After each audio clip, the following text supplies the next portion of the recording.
Cette vidéo vous est présentée par la boutique liloujeux.ca, un service personnalisé par une équipe de passionnés d'ici.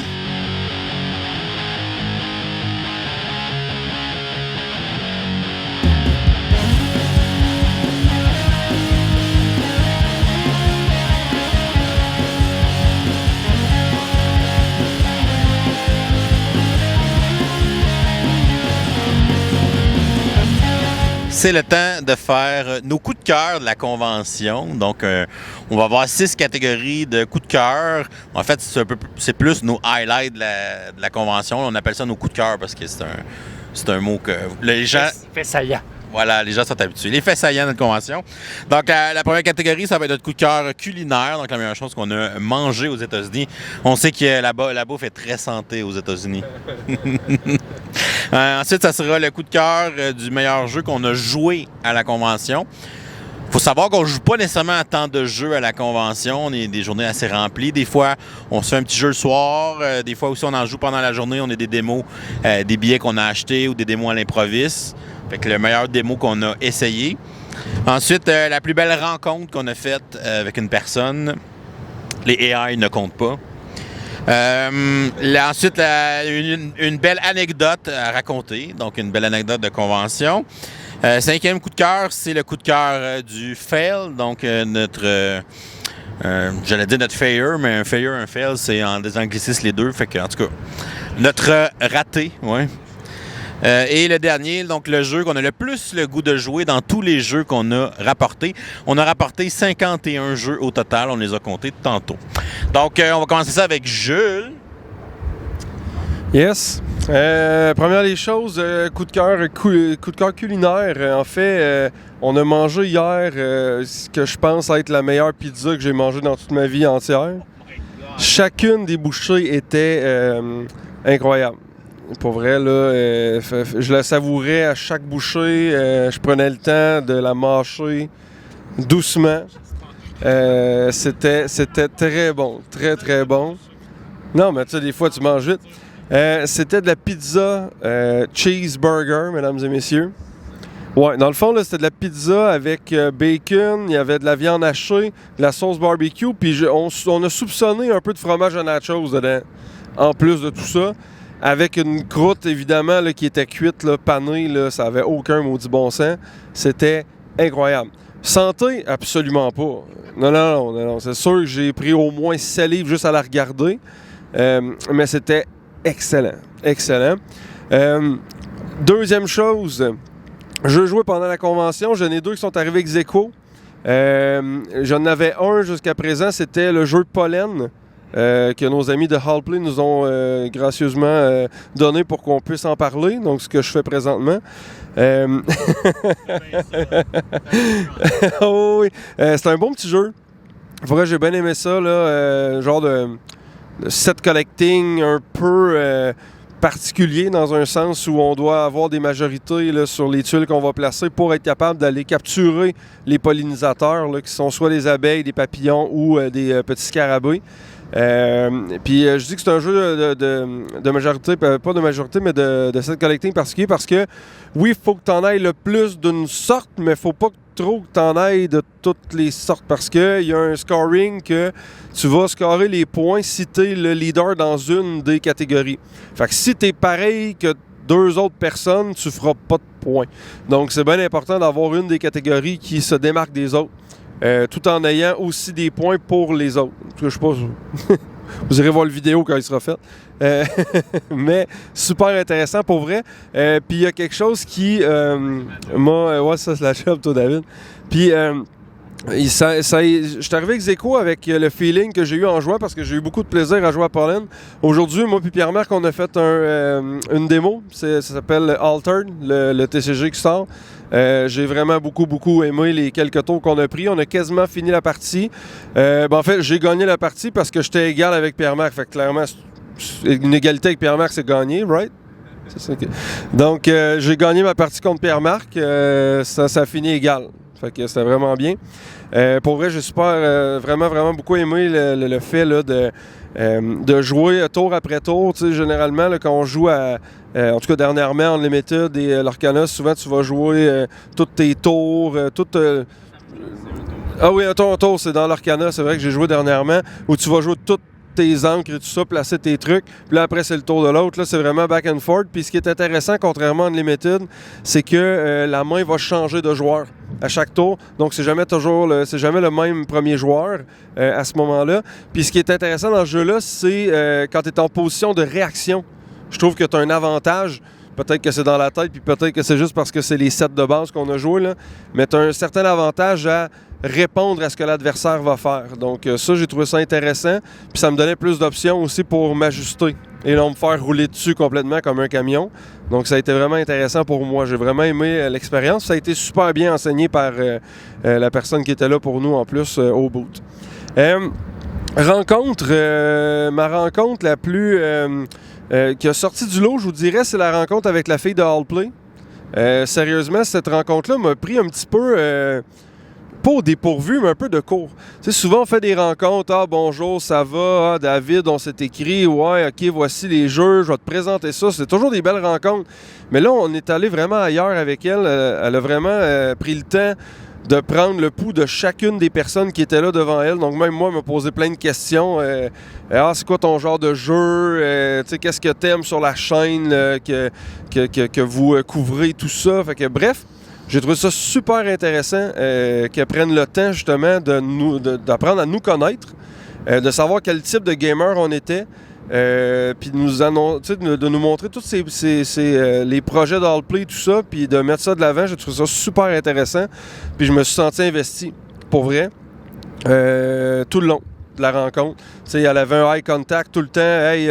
Quand elle me parlait, c'était tout le temps yeux dans les yeux. Elle voulait savoir vraiment ce que je pensais réellement. Puis j'ai trouvé ça vraiment le fun. Pour vrai, là, super belle rencontre. Ça a été vraiment un gros highlight. L'anecdote, ben là, si vous avez suivi les stories, pour vrai, je ne sais pas si ça va être la même pour tout le monde, mais clairement, ben pas pour Pierre-Marc parce qu'il n'était pas là, mais clairement, l'alarme de feu dans le spa, là, come on, je veux dire, c'est ça, on n'était pas à la convention, je comprends, là, mais je veux dire, ça fait partie quand même de notre voyage. Bien installé dans le spa, bien peinard, à Professeur Board Game After Dark. Et là, l'alarme retentit est tellement fort. Tu sais, ça résonne en plus dans une place où il y a une piscine intérieure. Fait que c'était assez impressionnant. Finalement, nous autres, en tant que bons enseignants, on a pris nos choses et on a sacré notre camp dehors le plus vite possible. Contrairement à plein de gens qui ont fait « Bon, ben, moi, y aller bien tranquillement, chercher mes affaires dans ma chambre, puis après ça, je vais m'en aller. » Ça a pris, d'après moi, ça a pris plus de temps que la réponse des pompiers à évacuer le monde. Fait que c'est pas compliqué, là. Y a des gens qui n'étaient pas encore sortis de leur chambre, puis les pompiers étaient déjà là. Fait que... fait que bref, il aurait brûlé solide. Mais heureusement, c'était une fausse alerte, mais c'était quand même assez impressionnant. Puis là, on se faisait plein de scénarios. Ouais, on va s'en aller en gogoune, puis en costume de bain à l'ambassade, parce qu'on n'a plus aucun passeport. Ça va être super intéressant. Donc, une chance qu'on avait Pierre-Marc qui n'était pas là pour nous sauver en cas de besoin. Ça a été une bonne anecdote quand même. Le Feld. Ben moi, le mien, mon Feld, c'est probablement un assez semblable à David. C'est juste que moi, il est arrivé avant lui. J'ai oublié la pole de caméra le premier jour. Fait que là, j'ai passé l'avant-midi à tenir la caméra à bout de bras comme Louis-Philippe fait depuis quelques instants. Puis je me suis magasiné un mal d'épaule. Tu sais, quand on vieillit, c'est pas drôle. Vous allez voir quand vous êtes rendu à mon âge. C'est particulier. J'ai eu mal à l'épaule. J'ai eu de la misère à dormir tellement j'avais mal à l'épaule de tenir la caméra comme ça.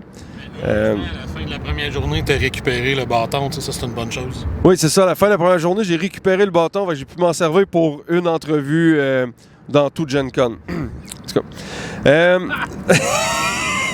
Jeu que j'ai hâte de jouer. Hey, écoute, dans les 51, il y en a quand même une bonne dizaine, là, sérieusement, là, si c'est pas plus.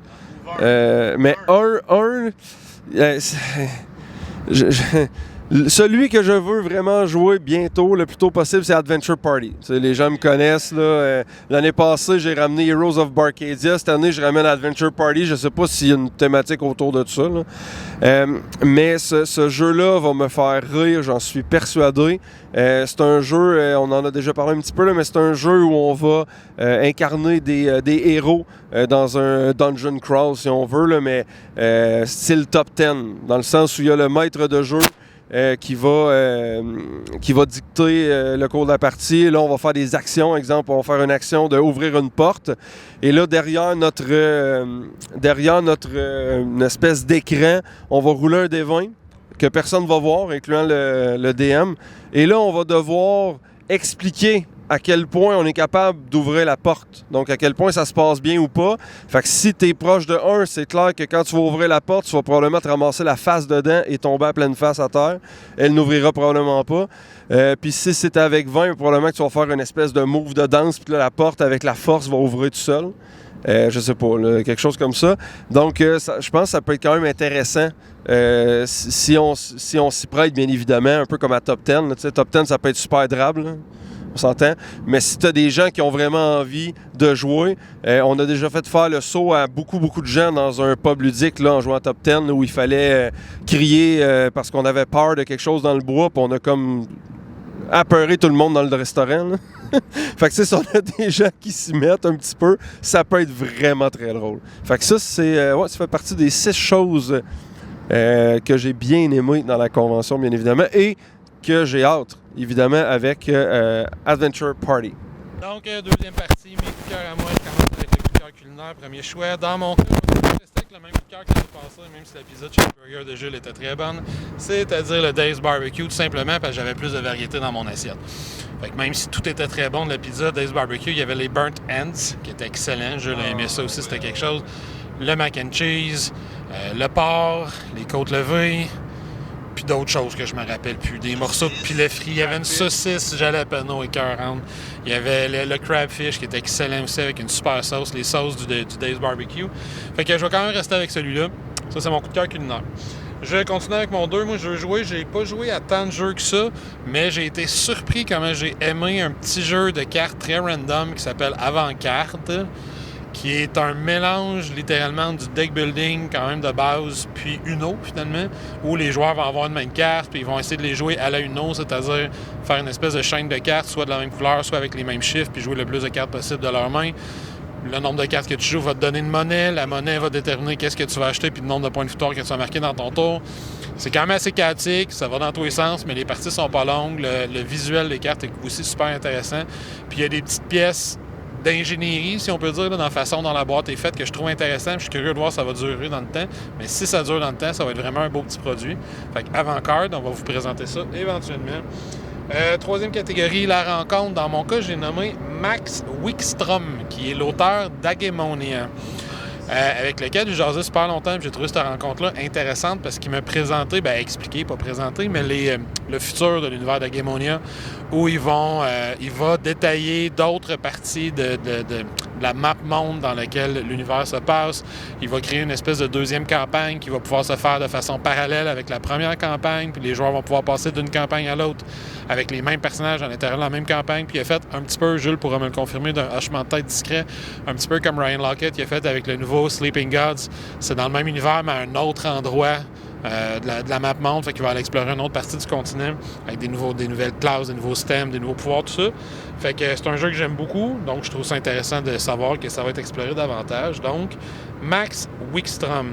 Alors, on était rendu à la catégorie 4, c'est l'anecdote. Moi, dans mon cas, je vais faire ma catégorie 5 avant, parce qu'elles sont liées toutes les deux. Catégorie 5, c'était le fail. Fait que j'ai été me planter 1h15 de temps tous les jours pour aller chercher une boîte de Marvel United que j'ai fini par jamais avoir. La première journée, me faisant dire, quand ils finissent par dire qu'il n'y en a plus, je sors la file, je dis, l'avez-vous demain? Oui, inquiète pas, on en donne 120 par jour. Fait que la deuxième journée, je m'en vais, puis je compte la file, puis je genre 104e, je suis le parfait, je suis correct, il en donne 120. Finalement, il en donnait 60. Fait que là, je demande, en avez-vous demain? Oui, on en donne 60 par jour. Je vais à la troisième journée, je suis pas capable. Troisième journée, on avez-vous demain? Oui, mais un petit peu moins, on devrait en avoir une cinquantaine. Fait que là, on arrive à 9h, c'est la journée qu'on est arrivé le plus tôt, la quatrième journée. J'étais me planter, je touchais là, au câble. pour pouvoir rentrer. Là. Ça n'a jamais été proche de même de rentrer. J'étais me planter dans le fil, j'étais à peu près 14e, puis 18 heures en passant à Marvel United, on n'en a pas aujourd'hui. J'ai dit des gros mots que je ne redirai pas. Fait que ça, c'était mon fail, que je suis avec mon anecdote où Ariane, qu'on remercie, elle était se planter, je pense, c'est la 3e journée, donc hier, à 8h30 dans le fil. On avait jasé un petit peu avec elle. David lui avait dit que j'essayais d'avoir ce jeu-là, puis elle allait pas chercher ce jeu-là. Puis elle a fait la file, elle a acheté son Comic Hunter, puis elle a dit « je vais ramasser un Marvel United comme ça en même temps ». David l'a croisé quelques minutes après, elle lui a remis en disant que c'était pour nous autres. Fait que je la remercie beaucoup, beaucoup, beaucoup. Merci Ariane, grâce à toi j'ai mon Marvel United. Fait que ça c'est quand même mon anecdote de Gen Con. Et je termine avec 6 jeux à jouer. Je vais juste dire le titre, puis après ça va être dans un review qu'on va continuer ça. Space Cats Fight Fascism. Fait que le titre le plus intriguant. Des chats de l'espace qui combattent le fascisme, qu'est-ce que tu veux de mieux? Donc, pour mes coups de cœur, côté culinaire, je vais aller avec le Chicago Pizza, mais le buffet à pizza. Je trouve que c'est une formule qui est le fun parce que tu peux goûter à plein d'affaires qui est différent. Et tu as même accès à la pizza dessert, qui est dans le fond une pizza queue de castor. Là. Mais c'est super bon. Fait que ça, c'est toujours le fun. C'est quand même un resto qu'on est allé 2 fois dans la fin de semaine. Là. Fait que, tu sais, il y a eu la cote. Là. Ensuite, dans les jeux joués à la convention, j'ai été très surpris par le jeu de gang que j'ai joué un round avec d'autres reviewers, dont Naveen et Monique. Donc, des reviewers quand même assez connus. C'est un jeu de poker coopératif. Fait que, oui, vous avez bien entendu, du poker coopératif. Donc, Jules vous en a parlé plus tôt là, dans le vlog. Fait que c'est ça, à chaque tour, dans le fond, on va essayer de prendre un des jetons de 1 à 5, dépendamment où situe notre main par rapport à ce qui est révélé sur la table. Fait que là, on va tranquillement fluctuer. Ça va donner des informations aux autres joueurs. Et à la fin, mais là, il faut essayer de prendre le jeton qui représente réellement la position de notre main par rapport aux autres joueurs, par rapport aux cartes qui sont dans la rivière, comme au Texas Hold'em. Fait que ça prend un concept de jeu que tout le monde connaît puis ça l'amène ailleurs. Je trouve ça vraiment brillant d'utiliser le poker dans un jeu comme ça. Des petites bosses sur la route, là, c'est pas super beau ici. Là. Côté rencontre, c'est toujours encore une fois une tonne de rencontres à Gen Con. Là, c'est pas évident de choisir une seule rencontre. Je vais tricher un peu, je vais en donner 2. La première, c'est une rencontre d'auteur. Fait que j'ai eu la chance de rencontrer Cory Konexka à Gen Con, faire une entrevue avec lui. C'est un de mes auteurs préférés. Ça a été super le fun de jaser avec lui. Évidemment, de son nouveau jeu de Mandalorian Adventure, mais j'ai parlé de que j'adore surtout ces jeux, ces vieux jeux là, comme Star Wars Rebellion, Battlestar Galactica. Puis j'ai parlé de Initiative en disant que c'était vraiment un jeu qui était différent, qui était allé vraiment ailleurs avec ce jeu-là. Puis je l'ai fait au complet, j'ai tout fait le post-campaign. Lui, il était comme « Oh ouais, t'as fait le post-campaign! » Tiens, je te donne une pin spéciale fan de Unexpected Game. Fait que non, ça a été cool. La petite entrevue aussi avec lui. Fait que c'était une belle rencontre. Puis sinon, je vais aller du côté média. Comme on a dit souvent dans le vlog, souvent c'est très business, là, les rencontres médias. C'est bonjour, on était reviewer de telle place. Ah, OK. Ouais, quel jeu je t'ai promis déjà? OK, ouais, ces 2 jeux-là, tant et livre-là, merci, bye. Souvent, c'est de même. Fait que, tu sais, c'est un peu froid. Ils sont super fins de nous donner les jeux, c'est pas ça le problème. Mais ils cherchent pas trop à te connaître ou à voir ce que tu fais. Puis on a eu quand même plusieurs rencontres qui ont pris une autre approche, une approche un peu plus justement humaine, de développer une relation, un lien de confiance. Jules a parlé tantôt de la rencontre avec Allplay. Je pourrais dire la même chose avec Thunderwork Games, qui était le même principe. Même si, en plus, Thunderwork, ça fait longtemps qu'on les connaît aussi, là. Tu sais, le Keith, le propriétaire de la compagnie, là, puis l'auteur de Roleplayer, c'est le seul éditeur qui m'a fait un câlin en me voyant. On est habitué de le voir. Là, fait que c'est ça, c'est une approche un peu plus humaine. Puis aussi la rencontre avec Bézier Games aussi, qui était un peu dans ce style-là. Fait que de voir des gens qui prennent cette approche-là, je trouve ça intéressant parce qu'ils s'intéressent vraiment à ce qu'on fait comme créateur, et puis qu'est-ce qu'on est aussi comme joueur, comme être humain, qu'est-ce qu'on aime faire, puis des trucs comme ça. Fait que ça, j'ai trouvé ça le fun. Fait que ça, c'est côté rencontre. Donc, des rencontres plus humaines, puis moins nécessairement juste axées sur la business. C'est une bonne chose. Pour l'anecdote, on avait des défis selfie à faire, puis j'avais mon défi de prendre avec Bekaska. Fait que je suis allé la voir quand elle était au bout de Warhammer. Puis, bon, tu sais, j'ai jasé 15 secondes, on a pris la photo, puis elle était super fine.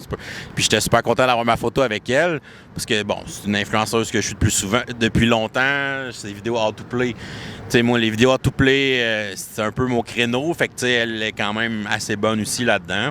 C'est sûr que c'est un autre style, dans le sens que ces vidéos, c'est scripté, c'est un peu plus professionnel, mais c'est quand même toujours été un bon modèle pour les how to play. Donc, 5 minutes après que j'ai, ou quelques minutes plus tard après que j'ai eu cette rencontre-là, j'ai rencontré des abonnés dans Gen Con. Puis, ben, j'ai pris le temps de jaser un petit peu qu'avec, puis eux autres prendre une photo. Puis, dans le fond, c'est comme de réaliser que, tu sais, je viens de faire la même chose que j'ai faite avec elle, mais avec des abonnés à moi, tu sais, dans le sens que de réaliser aussi qu'on est vraiment... Tu sais, le terme influenceur, il vient pas de nulle part, là. Je pense qu'on a un impact chez les joueurs qui nous suivent, les gens qui nous suivent depuis longtemps. Puis c'était de réaliser un peu cet impact-là. Fait que c'était un peu ça mon anecdote. De voir que moi, je peux être fan de d'autres influenceurs puis faire mon petit fanboy puis prendre une photo avec, alors que du monde font ça aussi avec moi. Fait que je trouve ça toujours drôle, ce cycle-là. Mon fail, ça a été de perdre la pole caméra pour de vrai le vendredi. Je sais pas où, parce que sinon on l'aurait retrouvé. Fait que je me promenais avec au début de la journée. Puis là, au milieu de la journée, on rencontre Jules puis LP. Puis là, comme, ouais, où la pole à caméra? Là, je me retourne, je fais comme, ben, je sais pas, là, je l'ai laissé à quelque part. Fait que c'est ça, on l'a pas eu de la convention, finalement. Puis dans le jeu que j'ai le plus le goût de jouer, il y en a évidemment plusieurs, il y en a des tonnes. Je pense que j'irai avec Jekyll versus Hyde. Jekyll and Hyde versus Lanyard, là, qui est une version coopérative de Jekyll versus Hyde. Fait qu'un jeu de pli coopératif à 2. Fait que j'ai vraiment hâte de pouvoir jouer cette petite campagne-là qui a l'air très sympathique. Fait que ça serait ça qui conclut mon top de coup de cœur. Alright, alors c'est mon tour de faire le retour sur mes faits saillants de Gen Con, alors mes coups de cœur. Alors on commence avec celui culinaire. Honnêtement, je pourrais dire la même chose qu'à peu près toutes vous autres, là. Mais je vais y aller différemment. Moi, j'ai bu toute la fin de semaine de la bière des Great Lakes, la Mexican Lager. Puis honnêtement, c'est exactement ça que je voulais, de quoi de rafraîchissant, à la genre bière légère, lime. C'est ça, c'était encore meilleur qu'une Corona, là. Puis ça faisait exactement la job sur qu'est-ce que j'avais envie de boire. J'ai écrit à un de mes amis qui vient de Chicago, puis il m'a dit « Ah oui, c'est bon, tout ce qu'ils font, c'est bon, eux autres. » Fait que je conseille Great Lakes Brewing Company. La bière de convention, on l'a joué pendant Pampero. Ouais, on n'en parlera pas trop fort de celle-là, OK, là? Alors, en deuxième, je jouais à la convention. Justement. Alors, moi, vendredi soir, je suis retourné après souper, alors que les gars, eux, ont eu des péripéties dans le spa. Moi, je suis retourné à la convention parce que j'avais une couple d'amis là-bas, la gang du Randolph, qui sont là chaque année. Mon ami, mon grand ami Benoît Gascon, et Guillaume.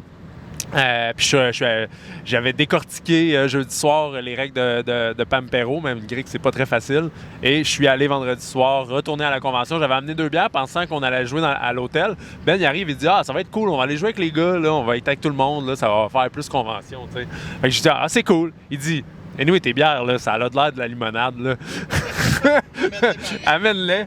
Puis plus tard, je réalise que j'ai mis sur les réseaux sociaux, sur Twitter, tu sais, que j'avais joué à Pampero, puis là, je vois à m'emmener le lendemain, je suis comme, crime, il y a des bières sur la photo. Clairement pas supposé de boire dans la convention. Mais bon, personne ne nous a avertis, tout a bien été, j'ai eu une excellente partie. C'était vraiment de loin mon highlight de ce que j'ai joué. Ensuite de ça, les rencontres. OK, ben, là, je veux pas que ça paraisse hautain, mais quand je suis dans un événement Lorcana, le monde vient me voir. On était témoins. Hey, c'est ça, c'est arrivé, là. C'est pas de la merde que je dis, là. Le monde vient de me voir, puis ils font, comme David expliquait dans son segment, « Hey, Sailor, genre, je veux juste te dire, comme tu m'as tellement aidé, là, à chaque fois que tu interviens sur les réseaux sociaux, je lis ce que tu dis, nanana, puis genre, j'ai joué ton deck dans un set championship, j'ai gagné un play match, j'ai gagné des promos, nanana, merci, je veux te prendre une photo avec toi. » C'est juste comme...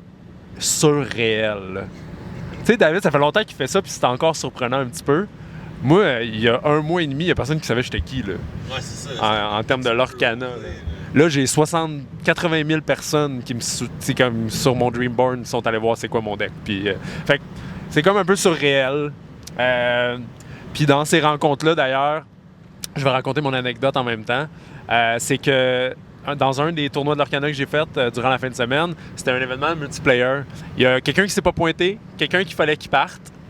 Puis il restait une personne. Puis là, on commence à jaser. Je réalise que c'est le gars qui m'a fait une offre sur les cartes que j'ai gagnées à Dallas la semaine d'avant.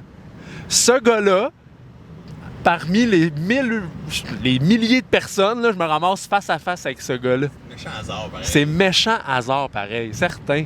Puis là, il me dit « Ah, tu coaches? » Ah, mais j'ai besoin de coaching. On a laissé faire notre game multiplayer. Il m'a viré 40$. Ah ouais. Puis j'y ai coaché pendant 1 heure. C'est weird la vie, pareil, des fois.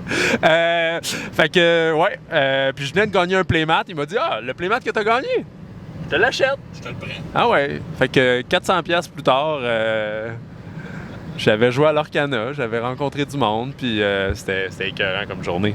Ensuite de ça, on est sur les fails. Mon fail, moi, ça a été très similaire à LP. Là. Chaque matin, j'ai essayé d'avoir un trove du premier chapitre de l'Orcana, puis je n'ai pas été capable. J'ai des pins. Je l'ai même ramassé pour du monde que je connais qui m'avait demandé, ça leur tenait à cœur d'en avoir une, fait que j'ai été capable d'avoir ça. Puis finalement, le jeu que j'ai le plus envie de jouer, c'est celui que Thunderworks Games nous ont montré, c'est Metro Runner. Yeah.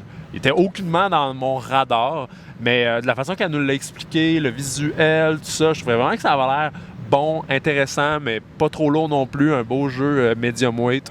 Avec, c'est ça, un aspect puzzle, un aspect de on bouge nos ouvriers. Ouais, je trouvais vraiment qu'il a l'air d'avoir un beau sweet spot. Puis moi, j'adore toujours les productions de Thunderworks Games. J'aime beaucoup aussi les employés qui travaillent là. Moi, comme David, ça fait longtemps que je connais, ça fait plusieurs années, dans le fond, que j'avais rencontré Keith. J'y avais présenté un de mes protos. Puis c'est drôle parce que pendant notre rencontre, il m'a dit « Man, j'ai encore ton proto, hein? » Hey, le gars, man, il en rencontre du monde, assez. Il me parle de mon jeu que j'y ai présenté il y a 6 ans. Puis il me dit oui, c'est ton truc, c'était les voiliers, là, puis avec le vent, puis tout. J'étais comme, wow, man. En tout cas, quelle belle œuvre. Fait que c'est ça. Des fois, en vacances, on part un peu plus relax côté vêtements, mais c'est ça. Fait qu'aller équiper de ce côté-là, ça va vous aider.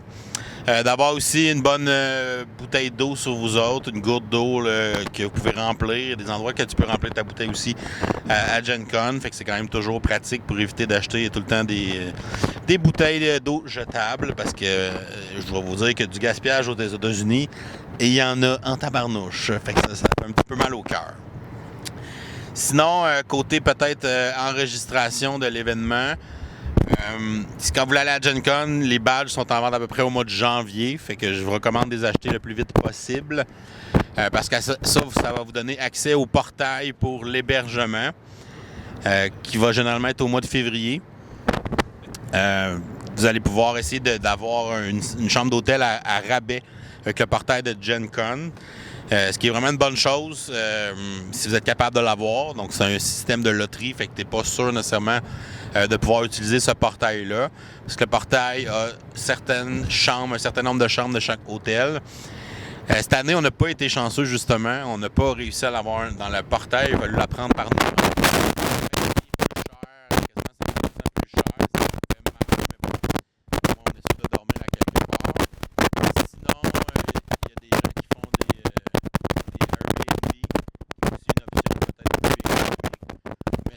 Aussi qui peut se faire canceller plus facilement qu'un hôtel. Fait que là, c'est à vous de voir votre gestion de risque là-dedans. Là, qu'est-ce que vous voulez faire. La ville d'Indianapolis, honnêtement, c'est pas une ville trop dure à conduire.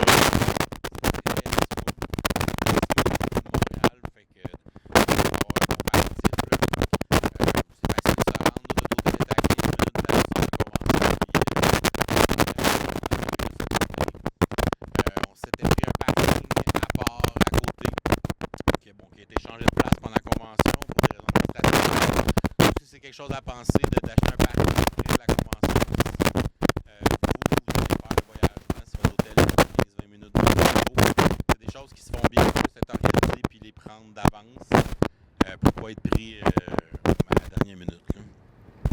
c'est des petits trucs. Un autre petit truc, c'est de ne pas non plus vous faire des journées trop chargées en événements. De ne pas vous mettre 4-5 événements dans la même journée, ça fait beaucoup de choses. De laisser du temps entre nos événements pour vous promener, parce qu'il y a beaucoup de choses à voir, c'est super grand aussi. Entre 2 événements, ça peut que tu marches comme 15 minutes pour te rendre à ton événement, parce que c'est ça, le site est vraiment grand. Fait que beaucoup de choses à voir. Fait que de vous laisser quand même pas mal de temps libre pour visiter, surtout si c'est la première fois. Vous connaissez pas trop le site, les repères. Fait que des fois, se retrouver, c'est un peu plus long. Ça peut prendre comme un 20-30 minutes, des fois, entre 2 activités. Juste pour ouvrir c'est où, puis se rendre. Fait que c'est ça. Fait que pas faire un horaire trop chargé pour la convention. Ça serait un petit truc que j'aimerais. Il y en a qui ont d'autres idées, d'autres choses à faire, des trucs à rajouter.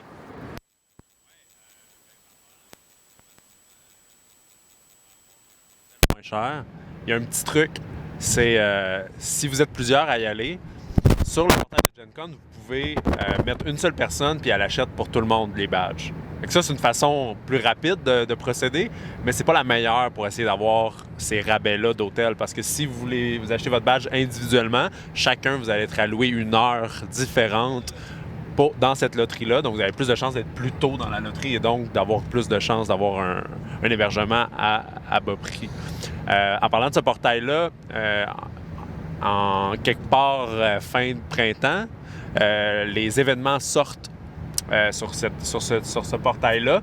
Puis tu peux t'ajouter tes événements que tu as sur ta wishlist avant que, dans le fond, ils vont sortir. Il y en a beaucoup qui vont sortir, mais tu ne pourras pas les acheter immédiatement. Il va falloir que tu les mettes sur ta wishlist. Puis là, il y a un bon dimanche, c'est l'ouverture des tickets.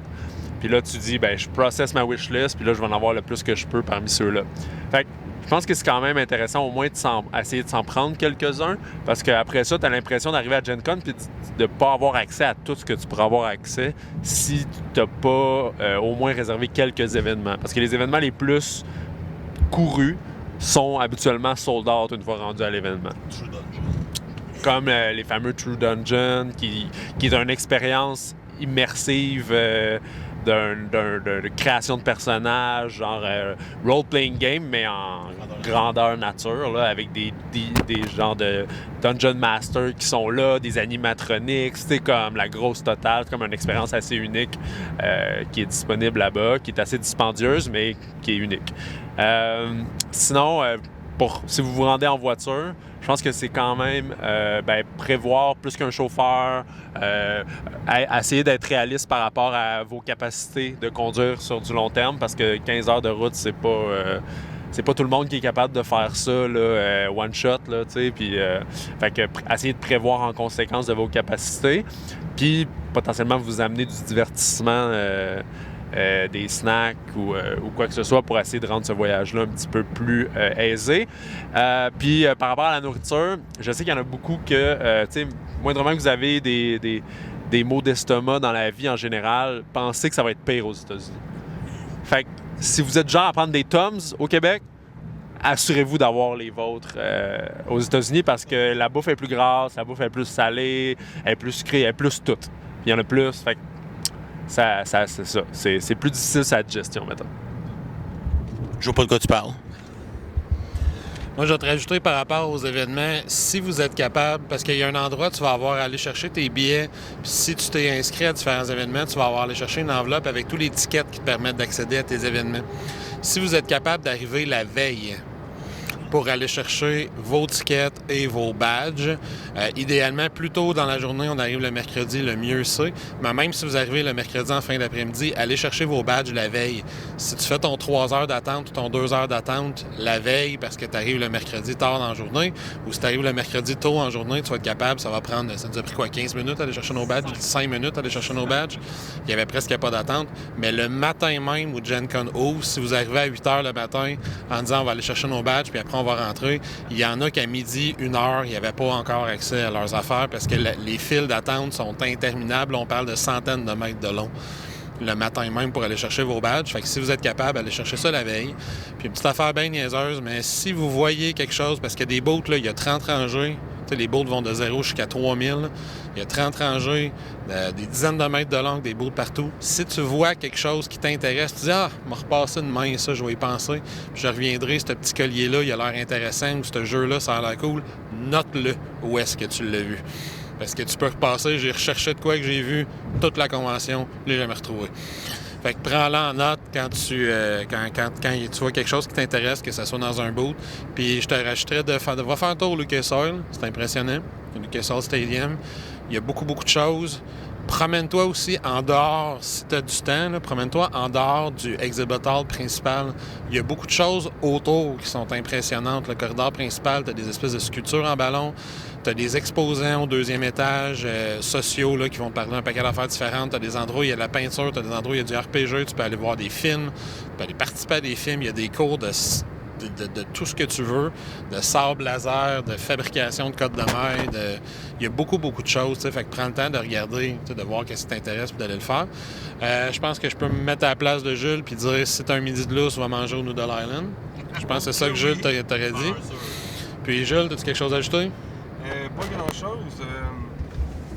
Vraiment pas grand-chose, autre que, on l'a pas mentionné, mais peut-être vous traîner un petit sac à dos, quelque chose, là, ou un sac là, un peu comme j'ai ici là, présentement, là, où on peut mettre un chargeur de téléphone ou une petite bouteille d'eau, quelque chose pour pas avoir tout ça dans les mains parce que vous allez vouloir avoir de la place pour des sacs, hein, parce que vous allez sûrement ramener des souvenirs. Donc, à ce moment-là, j'irai avec ça, puis de bien planifier vos trucs, là, au final. Là. Fait que, bref, c'est ça. Ça brasse sur l'autoroute, ça veut dire qu'on est au Québec. On est sur l'autoroute 30, presque arrivé à Sorel, à la maison. On est à 15 minutes à peu près de la maison.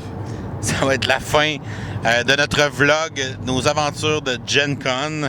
Puis remarque, as-tu un mot de la fin? Ouf! Pas déçu de revenir à la maison, mais en même temps, la tête remplie de beaux souvenirs. Nice! Je vois souvent les gens qui disent sur les médias sociaux, justement, tu sais, Gen Con, le monde achète des jeux en malade, ils font des fils, il y a bien du monde. Mais tu sais, au final, c'est ce qu'on voit sur les médias sociaux, ça, le plus. Mais Gen Con, c'est tellement plus que ça. Gen Con, pour nous autres, c'est avant tout un voyage entre amis, un trip. Une place aussi pour partager notre passion, rencontrer des gens. Oui, on a un intérêt de plus en étant média, en rencontrant des compagnies, mais même pour des joueurs, ça reste, je trouve, un beau voyage à faire, un beau road trip à faire pour aller à Gen Con. C'est vraiment une belle expérience d'y aller. Puis, tu sais, c'est pas juste d'acheter des nouveautés, il y a tellement plus que ça à cette convention-là. Qu'est-ce que t'en penses, Jules? Je suis entièrement d'accord. Juste le fait de voir les auteurs qui sont super accessibles, super gentils, généreux de leur temps, que tu sois avec la presse ou pas, quand tu vas t'approcher d'eux, ils vont dire « Hey, salut, tu veux voir mon nouveau jeu? » Puis ils vont t'amener, puis ils vont te le présenter. C'est vraiment, vraiment, vraiment bien. Puis c'est ça. Oui, il y a les jeux de société, mais il y a la communauté autour. Puis il y a tout ce qui se passe dans les corridors de la convention. Tu vois les gens qui sont assis, qui essayent leur tout nouveau jeu de cartes. Il y a du monde partout à terre dans le Convention Center. Ça joue à terre. Il y a des châteaux de cartes d'Uno. C'est la seule chose que tu peux faire avec ça, anyway. Puis plein d'autres choses, là, pour vrai, super intéressantes. Fait que non, bref, très beau voyage. Merci encore à Professeur Board Game et à tous nos patrons de nous permettre de vivre ça, pour vrai, année après année. Philippe? Bien, en attendant qu'il y ait une autre vidéo qui se prépare à la chaîne, David, qu'est-ce qu'on fait? Puis on va se coucher, parce qu'on est fatigué.